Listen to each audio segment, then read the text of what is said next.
Are you gonna like behave? Stop. Sit. No? Yes? Hi, quick message from future editing Rachel here because the other one's a silly bitch. This is a spoiler-filled review. Just want to get that out there because I'm rewatching it and I only just about give you the name of the book before it was pure spilling the beans and everything. So if you want to be spoiled for this, please go away, read the book and then come back. Thank you. Hi, Rachel here, and this is my first YouTube channel. So I'll be starting it off with a reading vlog because I thought it'd be something good and fun to do. Hoping this takes place over a couple of days. We might not know. We'll see how long it takes to read. I am currently about 52 pages into House of Salt and Sorrows. So far what I've learned is that there's 12 sisters, 4 have passed away. The eldest 4. So there was Eva and she passed away from the plague, and then Octavia who fell, like in the library she fell down ladders, and then Elizabeth who was found floating in the bath. So there's a bit of a speculation about like was it a suicide or was it an accident. And then the newest one, the latest death is Aluel, I think is how you pronounce her name, and she was found like at the bottom of a cliff. So it's mostly from Annalee's perspective, and Annalee I think is like the 6th born, so she's like the middle child. She has an elder one above her, which is Camille, and then there's a set of triplets, and then there's the 3 younger ones in the family. Annalee is sort of like thinking that it wasn't an accident or that she didn't jump, that someone may have pushed her sister, and sort of so far as that she is trying to find out how that happened or if anyone's seen anything suspicious. So like the fisherman who found Eluel's body, and like did they find anything with it. So far we've found out that they found a locket with it, and there was an inscription on the locket. I'll see if I can find it. Ooh. I dwelt alone in a world of a moan, and my soul was a stagnant tide, till the fair and gentle Eluel became my blushing bride. But she wasn't married. So Annalee's very confused by this and is starting to wonder now, was there something else going on, and just trying to get to the bottom of it, because they're being, the family is sort of being accused of being cursed because it's happened to 4 sisters.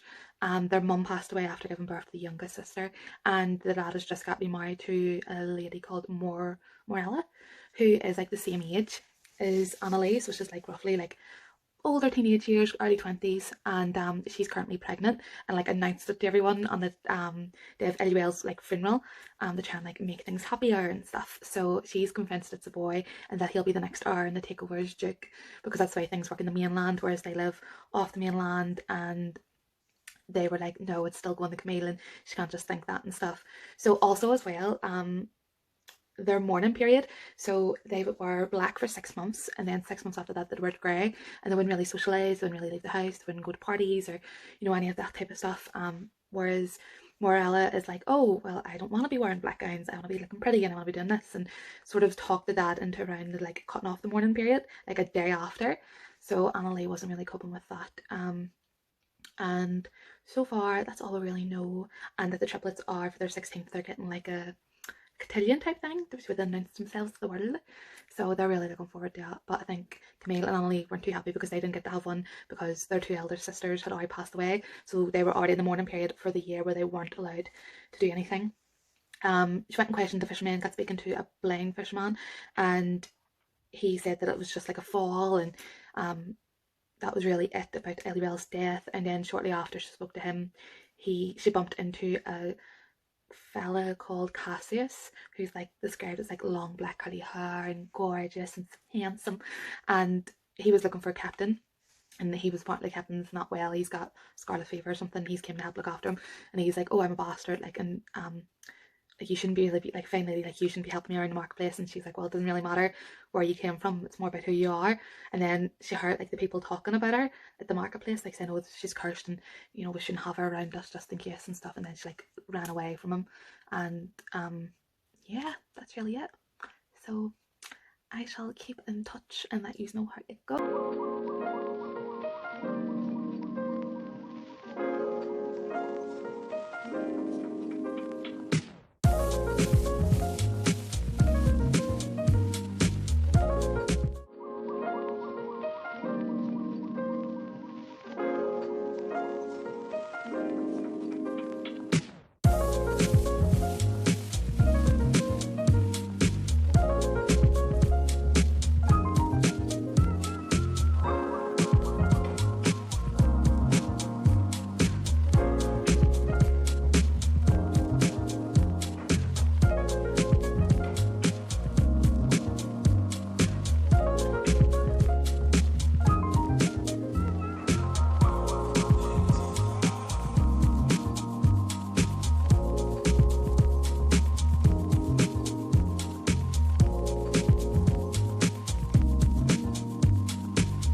Um, Annalise was out shopping with her stepmom, and Camille has came home and has been going up the stairs and seen that there was water everywhere, and that there was like wet footprints that sort of led the Faraday's room. She stays on the fourth floor, and she was sort of giving out to her saying, you know, like the carpet's soaking, and like, you know, you're lucky it was me and not daddy and stuff like that. And she's like, I get a bath in the evenings. She's like, right, well, where's the other two? And she's like, they're outside playing. She's like, well, there's triplets up here. And she's like, no. She's like, well, then who got a bath, and why does the wet footprints lead to your room? And she was like, no, they don't. And I pointed, and it was like to the sister Elizabeth's room. And she was like, there's no one in there. And she's like, well, you don't know that. Like, oh, I can't cope if there's ghosts. Oh, and also there's like, whenever she was in the dressmakers and I was saying about her dress and stuff for the ball, the dressmaker was like, oh, there was someone really like prestigious who was in here the other day, seeing that hanging up, and was like, I have to have it, only in a real like passionate pink colour. And that they sort of came to the conclusion that it was like the goddess of like love.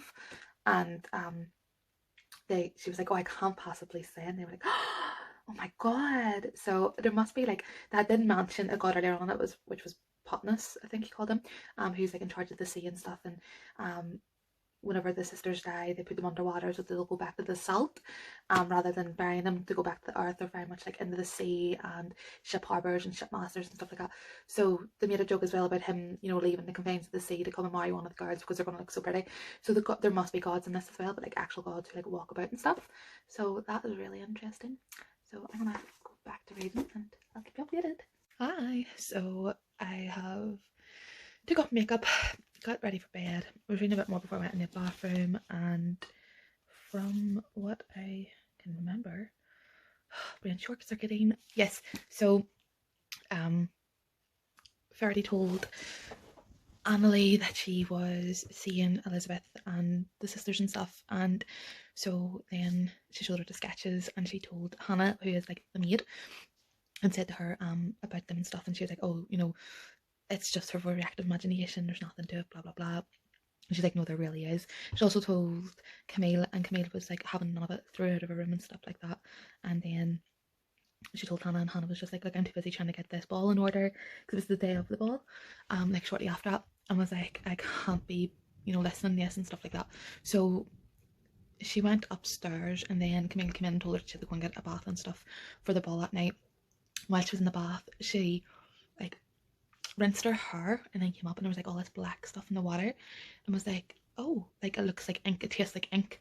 So then like this octopus came out, which is like the sigil of her family, and like the crests on everything, and it wrapped itself around her, trailed her back under, and like went about her leg, and then she sort of jerked, and then realised that she had been sleeping and that she'd had a nightmare. And Camille was like banging on the door, so she got up and she looked in the mirror and seen like these red marks on her back, and was like, oh, Camille, can you come in here and check, like, you know, look at these. Camille came in and was like, they're just scratches, you've scratched yourself. She's like, I do it to myself all the time. She's like, have you not let the bath out? And whenever she went over to take the water out of the bath, and things got like really shitty, Annalie turned around and seen her sister Elizabeth like reach out of the bath and grab Camille by the throat and trail her under, and she like shouted, she was like, Elizabeth, and then she was like, what? Or no, not she was like, Camille, sorry. And she was like, what? And there was nothing there. So she was like really freaked out by this, and then she went back out in the hall and looked at it and said that the marks on her back didn't look like scratches, they looked more like bruises. So strange. They got ready for the ball, all things were good. Not a lot of people went to it. It was supposed to be like 600 and something, only like about 300 people went, if even. And Fisher, he is Hannah's son who works in the lighthouse. I came back, he hadn't been back for a lot of years, and it said that Camille and Annalise sort of had a bit of a thing for him. They kind of like worshipped him before he left, and he sent like their dance card and stuff, and then they had dinner, and then it turned out that it was only family members who had signed their dance cards, all the girls' dance cards, or like Fisher, that no one else had. And there was like a boy there who Camille really wanted to get with, because she was like, we need to find a suitor, we need to find husbands and all this. And she went over and she heard them saying, oh, that they're cursed, and that's why they wouldn't go with them. So she took it really bad and like pulled Annalie out into the garden and was like, this is a farce, and like they're not going to come near us because of this curse and stuff like that. And then they were sitting at the fountain, and Annalie seen Eluel then and heard her, and then was like, oh, did you see that? The Camille was like, no, you've had too much champagne, and like stormed back in. So that's where we've finished things. I'm going to read a few more chapters and then go to sleep, but I shall keep us updated. Update.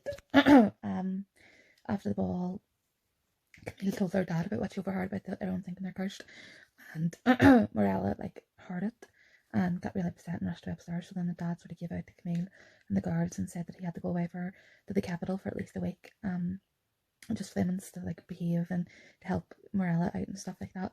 And then Fisher and Emily went for a wee boat ride over to this wee island to get more stuff to make a salve for Morella, and she confided in Fisher about the ghosts and stuff like that, and the fact that she thinks that Idriel has been murdered. And he was telling her, he also said about the curse, he's like, it's a pity you couldn't go like over to the mainland or to somewhere else where no one knows about it. And she said, I said the same. And he was like, oh, there was, whenever you worked in the kitchen, she used to hear this story about a door that the gods would have used to like travel from place to place. And she was like, where would it be? Like really, like, you know, hopeful. And he was like, it's probably just a rumor, you know, it's probably nothing. And that was sort of it. The dad hadn't been in touch, and so Morella started to think that like something had happened to him and that the curse had killed him and all this year. But he got in touch with her and everything's fine, and that she's expecting to have twins. So that's kind of everything that's sort of been happening. I'm enjoying it.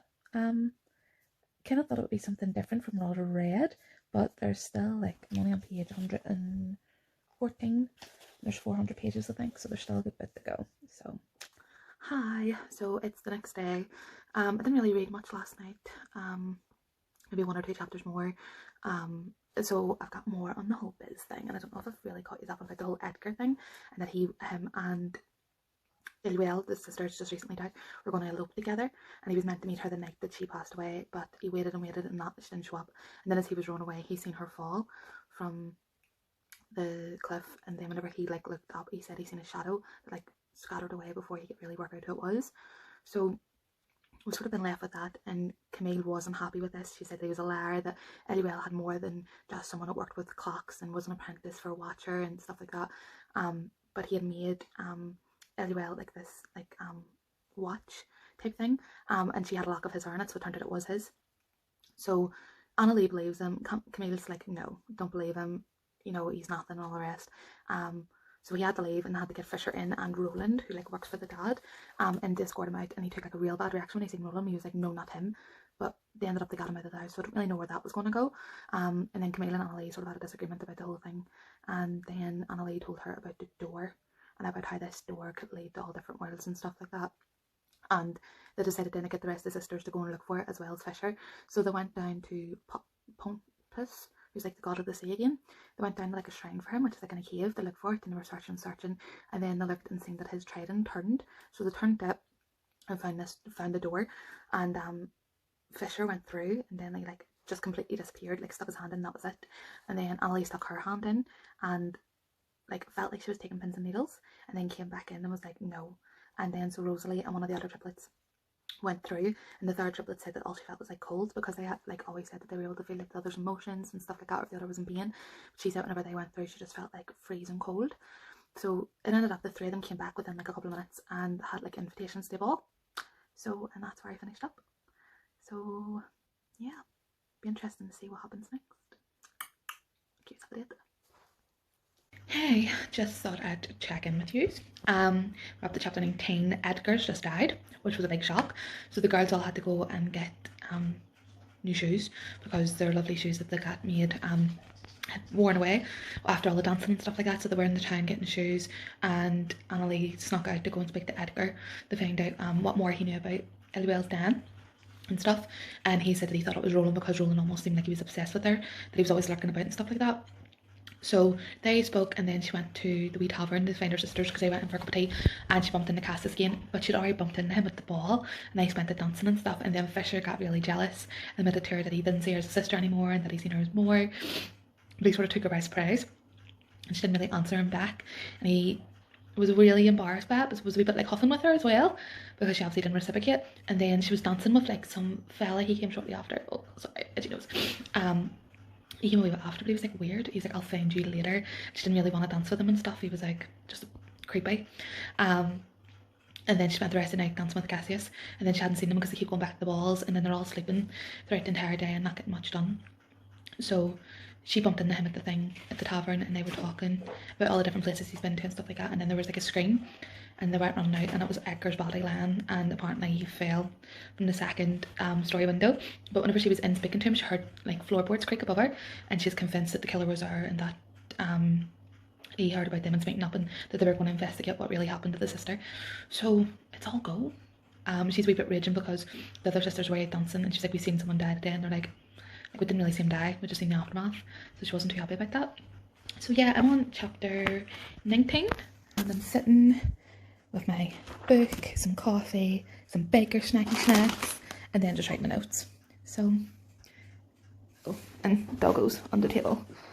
Hi! That's Moby, and there's Jackson, and there's Fia, and there's Honey, and there's Honey. But no, so that's been everything. So I'll be back in with more updates. So just in the car, heading to Starbucks for a coffee with the best friend, and I just thought I'd quickly check in. I'll be bringing the book with me anyway, but just check in, let you all know. So where did it leave off? I can't even remember. Edgar died, and then Marilla wasn't well. Oh shit, sorry, before that. So she didn't go to the dance, Anna Lee didn't go to the dance, and then heard the kids running about, the younger ones, so she went out to get them to put them back in the bed. And she was running about looking for everyone, bumped into Roland, and then questioned him about the night of Annalee's death, and he said he wasn't at, he's in mainland that night because it was his mother's birthday. So that's a bit tricky, because if he wasn't there, you know, she hasn't really got back in there, a suspect. Yeah, so she found Faraday in like the gallery, and she was like on the floor like drawing something with her fingers, like she didn't actually have anything. She's like, come look, I've drew Edgar. And she's like, oh, and this is the way he fell, and this is the blood, and this is this. And she was like, but you weren't there, you didn't see that. She's like, oh, Eluel told me. And she's like, when? She's like, oh, don't be sad, like they're together now. And she was like, is she here? And she was like, yeah. And she, like, Annalee, like, heard like a fella's footsteps and like the swishing of skirts coming up behind her, but she couldn't actually make herself turn around and look. So she asked questions, and like, I miss you, and like what happened and who pushed you, and like she asks who pushed you, and then Eluel like grabbed her shoulders and pushed her onto the tile floor, and she hit her head and said, you. And then when she got up and Ferdy disappeared, the ghost disappeared, she'd went and looked behind the curtains, and like these big massive moths were there, and like sort of came over and went into her hair and stuff like that. And then she rushed upstairs to get her dad, and she's like, Ferdy's gone, and there's these moths all over the place, and blah blah blah. And awkward as anything, the dad and the stepmom were like occupied, and she interrupted it, and the dad was raging, and she was like, oh please come on. And then they went down, and he was like, there's no moths, your sister's in bed. And really cracked up at her and was like, I understand that you older girls don't appreciate me being married, but you have to stop this and stuff. And she's like, look, I didn't know that was going on. And he was like, get to bed, and wouldn't speak to her. So she thinks that it's just been a nightmare, but she did sort of say that Elizabeth, before she died, had started talking about seeing shadows and things like that, and that really, like, she's seen shadows, and she's seen like omens in her tea leaves. I was afraid to leave her room because she thought that like things were foreshadowing her death. So we go on from that, and Morella's really ill. She like a lot of pain with the babies, and it's almost, she keeps saying that it's like they're fighting each other inside her stomach, and that there's not enough room. So the girls all helped her, they cleaned her up and stuff, and rang a midwife. And then she said like the churning, which is like a 9-day festival, was kicking off, and they had to like host these different families and different captains who sailed for the dad, and she hadn't got a chance to get around to it because she hasn't been well. So Annalee was like, I'll take over, you know, I'll help you out, we'll all help you out type thing. And Camille was not happy about it, so they all went down, and Camille made a point. She was like, oh, you're rushing her defence, and oh, you're going to do so much, like you're such a good daughter and stuff. And she was like, look, I didn't see you offering to help, and she needs the help. It's not her fault that the kids are, you know, doing this to her. So Camille stormed off, and she made the other sisters promise not to go to any more balls until after the turning, just to help out with this and stuff. And that was fine, I promised to do that. And then she got everything sorted. They came, Cassius's dad, who was like Captain Karum, whatever his name was, he passed away from scarlet fever, so he came in his place, and she was all happy to see him. And he was talking to her like in the foyer, and he was like, oh, there's that fella who discovered Edgar's death, which was Fisher. And he was standing over with Camille, and he was like whispering in her ear and stuff, and while looking over at them too, and she was like snickering. So Cassius was like, what's going on there? And she's like, well, I don't know. So then they were all talking, and the triplets came over and was like, oh, it looks like he has a thing for you, to Annalee. And she was like, well, I don't know. And then Camilla came over and said that she was getting to sit beside him because of the seating chart, and she was like, oh, you going to change it now because you know it's his son? And she was like, no. She's like, I'll have to get completely prepared then to walk, like, you know, to sit beside him and to look my best. So she got to sit beside him at the dinner. At the dinner, the fellas all got stociously drunk. The dad then started talking about that the kids were having a problem with their feet, and that's like because they keep wrecking all their shoes from all the dancing, and that they should hold a competition, that any like young strong fella or whatever it is of any standing, if they can work out what it is that's really causing the shoes to go like that, they could have their pick of the daughters to marry. And the daughter's like, that's not fair, like why would you do that and stuff. And there was, you know, younger ones there, and like there was Ava, who was like this creep who kept like looking like down Annalie's neckline and stuff, and he crawled under the table. I could crawled under the table to check out her shoes, and she had him about. But so she was disgusted by that and took the younger kids out of the room. And then Cassie's came out and was like, that was a bit weird and stuff like that. And then she was like, oh, about the contest and stuff, and two of them were sitting talking about it, and he was like, she was like, you want to participate in it? And he was like, oh well, it is a beautiful house. So she was a wee bit raging then and embarrassed because she thought they had a thing, and it turned out it mightn't have been that much because he was saying that. And then of course he would pick Camille over her because she's prettier and all the rest, and because she's going in her to the estate. And like nearly halfway through the book, or no, over halfway through the book, over 200 pages so now, and she was sitting with Morella, you know, helping her relax and stuff after everything, because the dad said some really nasty stuff to her at the dinner.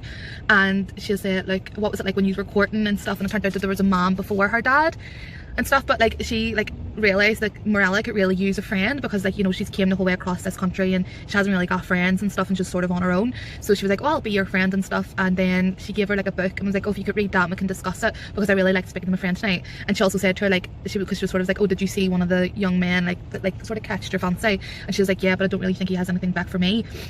And Morella was like, well, you know, if you like him, then go for it. So that's sort of where we are. I'm gonna go and get a coffee, and I shall check in with you later. Hi, so back from Starbucks. Had a nice wee caramel macchiato, a skinny one, because, you know, trying to be good. But didn't even get reading any of the book, was too busy gossiping with Sean. Came home and I read a good bit, I think.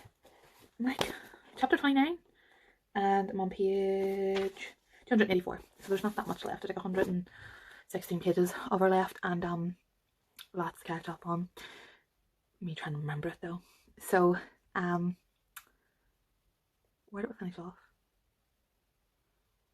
Oh, about the cell. Oh, they were going to do a contest. Remember now. So remember now. Still struggling. They went in to the mainland, and they went and watched celebrations with all the guests and stuff like that a couple of days after. All good fun. The boys were going to the pub, and the girls were going to some bakery, and then the daughters were going to get like ice cream. And so they all went, and then they were watching like this wee show thing, and everyone sort of congregated around it. And Annalie was looking about and seen the creep from the ball, and he like lifted his head at her, and she like made excuses that she had to get fresh air, and she sort of followed him and kept following him to like this pink place, like with these pink buildings and stuff. And it turned out that it was like with all these brothels, and she kind of lost sight of him, and she then was like confused as to how to get back to the park where all the rest of them were and stuff. And then she bumped into Cassius, which is a bit strange because he went off with the boys to the pub, and then all of a sudden he was like, oh, it wasn't my thing, and then I seen you leaving the park and I thought you might need help, and followed her and stuff. So they went back to the park together, and then sat and had a drink, and we're just talking about, he was saying like he was only making a joke about inheriting the house and stuff like that, and that he didn't really mean it and stuff. So and that like it didn't matter because he really really liked her and stuff like that. And then they kissed, which was great. And then the next day she woke up to like this screaming. It was Lenora, one of the triplets, saying that Rosalie and Liberia had disappeared, that like that they weren't there. She'd woke up and they weren't in the room, and she could feel like she felt like they were dead, like it was only her left, and that's what she kept saying. And they were all trying to calm her down, and they had to get like the servants and stuff to do like a search and stuff for them. But she had like a branch with like berries on it in her hair that Annalie had seen. And then everyone was out searching stuff, and Cassius came in from outside, and she was like, I'm away to search like the mausoleum where all the rest of the daughter or the sisters and their mum went. And he was like, I'll go with you. So she went up in their room to get her cloak, and Ava was there, the one that was like, she booted, and he was going through her drawers and was like, oh, while everyone was distracted, I thought I'd find out the secret to the shoes. And she like threw him out of the room. And then she realised like she made connections with the twigs, so then she rushed outside and Cassius followed her, and they unfortunately found, it was really sad, they found the two of them dead and like frozen to death out in the woods, holding each other's hands. So they told Lenora, but like she just went deathly quiet because she already sort of knew. So they had another funeral, and they put the two of them in the one coffin, like morbid. And then they all went back up to the house, and then she was in a carriage with Fisher. But at the same right, so Roland had apparently told Ferdy, because Ferdy asked Annalie, oh, you found them? And she was like, yeah. And she's like, well, what did they look like? And she's like, they were just frozen. She's like, well, Roland told me that a bear attacked him and ripped him to shreds, and that there was blood everywhere. And Annalie was like, why would he tell you that? Like, there is no bears here. So the younger ones got out of the carriage, and then Fisher said that he believed that it was a setup, that it was murder, and that they'd been placed there because whenever he was out searching, he had gone past them, seeing bushes and stuff, and didn't see the bodies, so it didn't make any sense.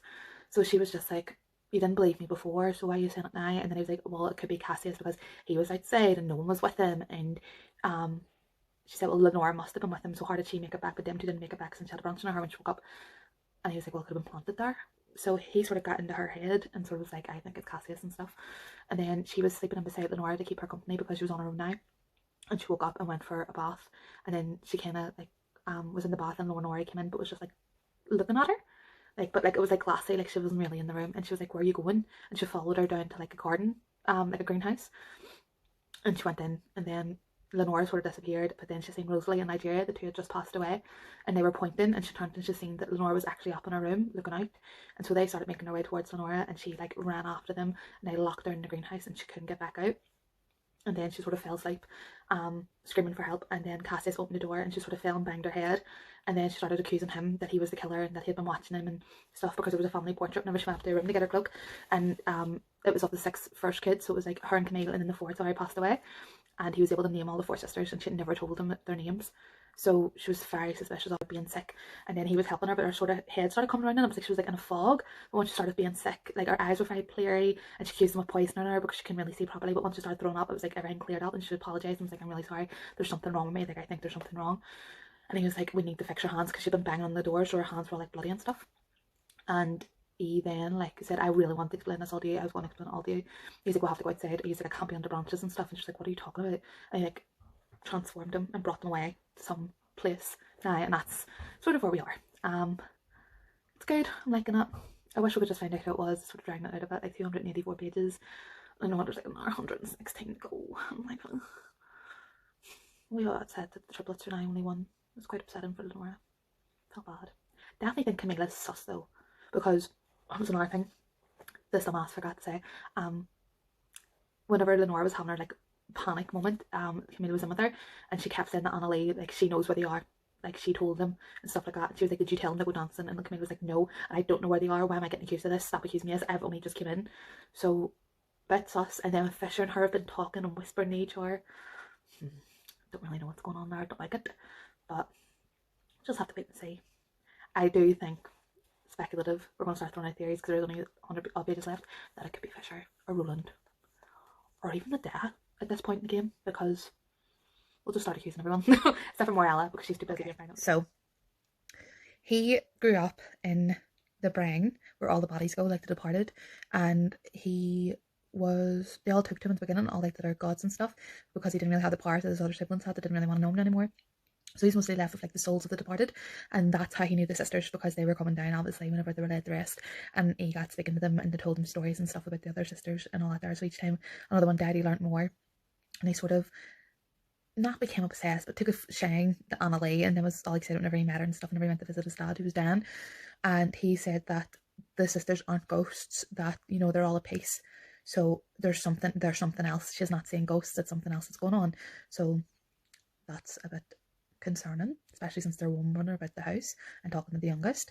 And she then explained to him about the door and how they were going to the balls, and that he was at one of the balls, and she's like, oh, you must have used the door too to get back in time.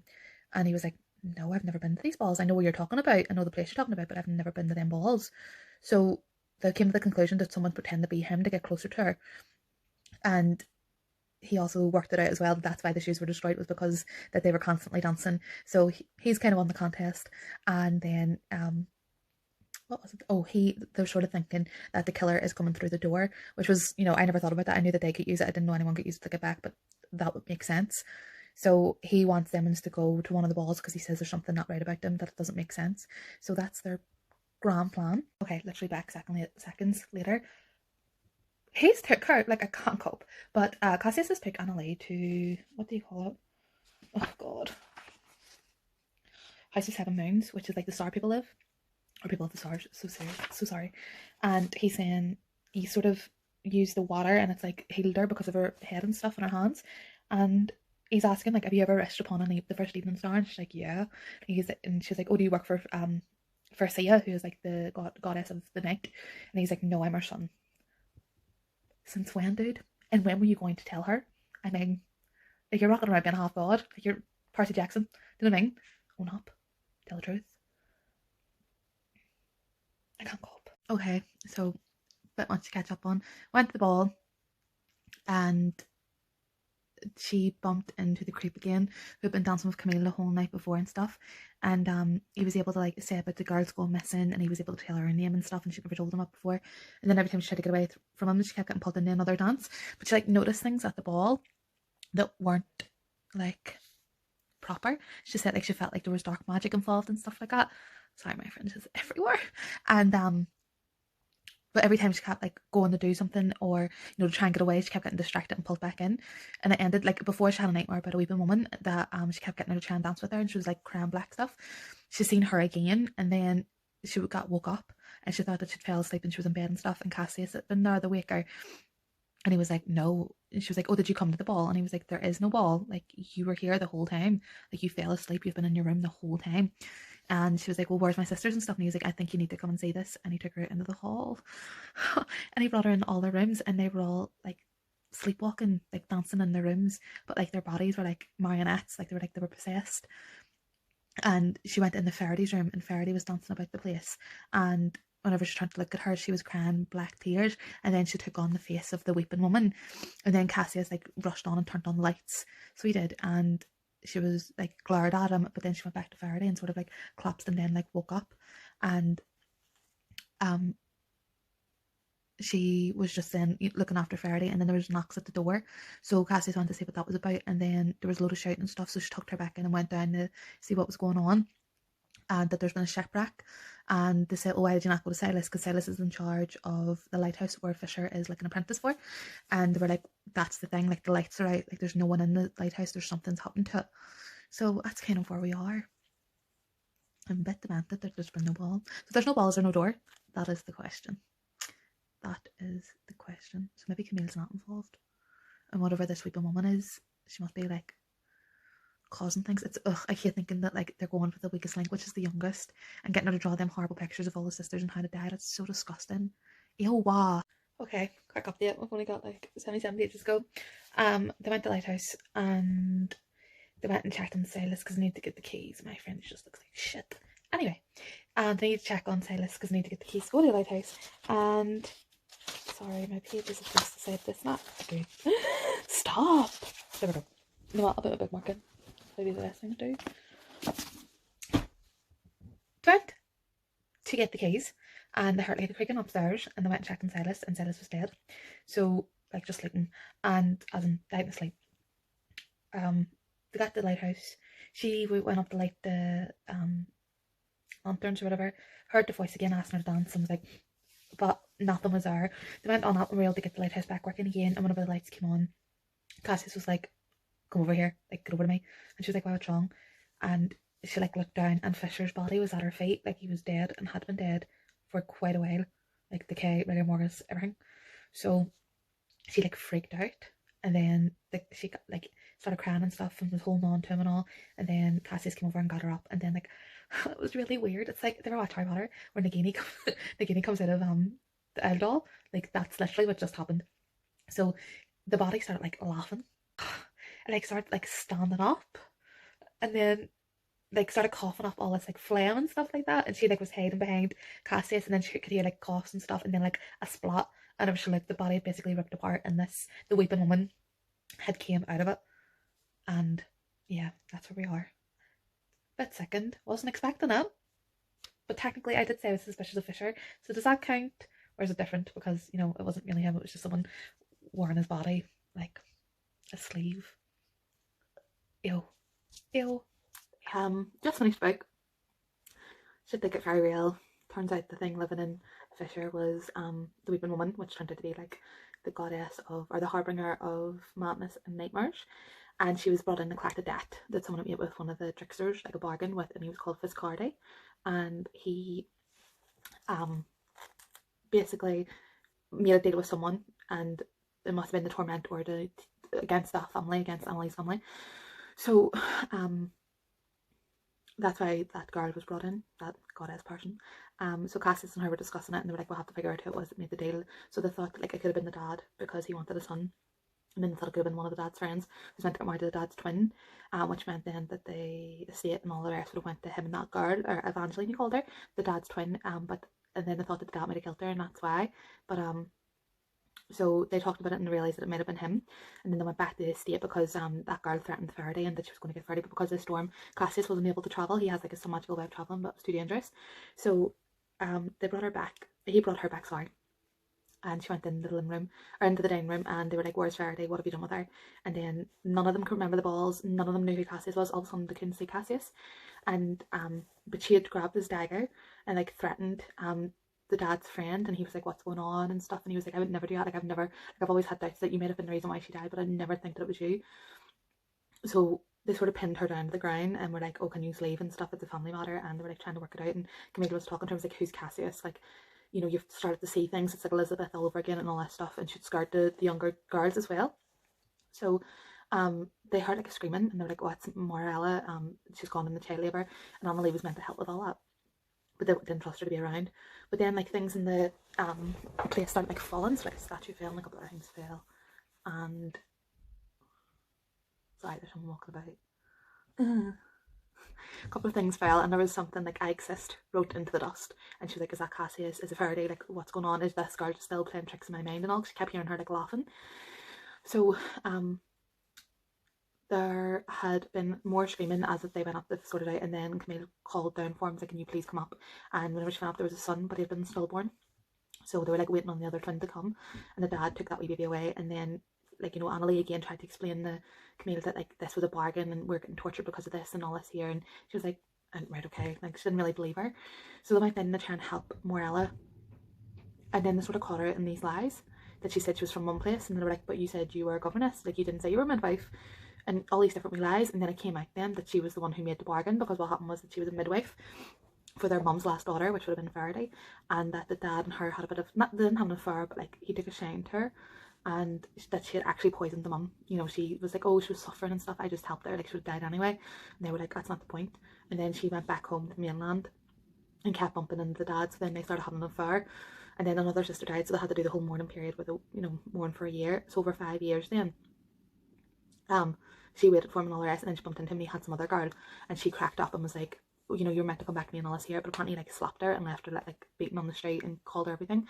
So she was the one that made a bargain with Fiscardi to, like, you know, to have his son, so he'd have to marry her, and then to take away the ones he loves most and to take away his fortune and all the rest. And obviously she didn't know that like the inheritance goes to the firstborn no matter if it's a boy or a girl and stuff. And then she kept saying that she was sorry and stuff like that, and then it turned out that she actually killed Eliwell because she started to remember from being the midwife, whereas the other ones couldn't remember.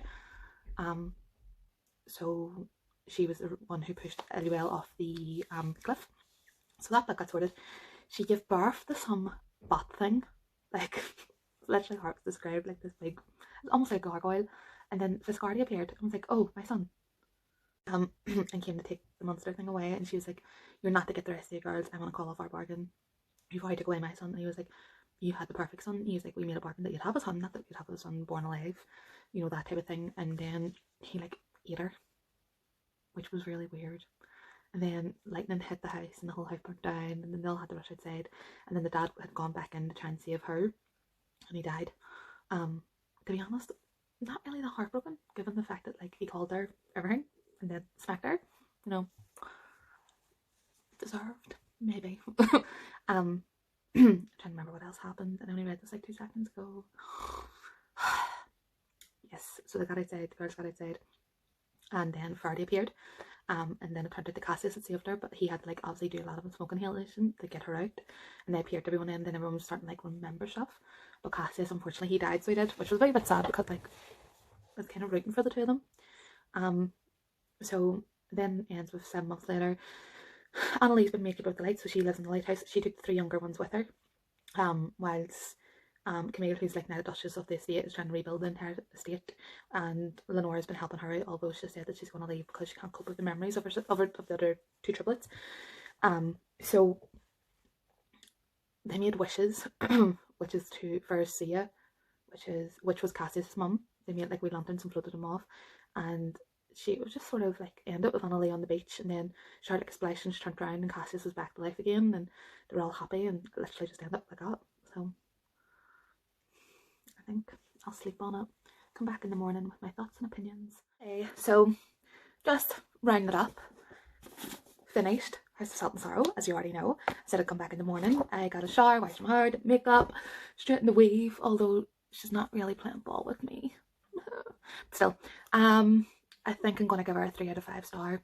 I did like it, and I kind of like the characters and stuff, but it was a 400-page book that didn't really seem to like go anywhere. Like, it was just so prolonged and so drawn out, and I didn't really get like why there was like so much destruction going on for. I know it's not nice that she got hit and then she got called names and stuff like that, but it just seemed really extreme, like, to get that much payback on someone that, like, he lost 2 daughters, well, 3 because she killed someone, and then his wife as well. So I just I don't know, a bit iffy.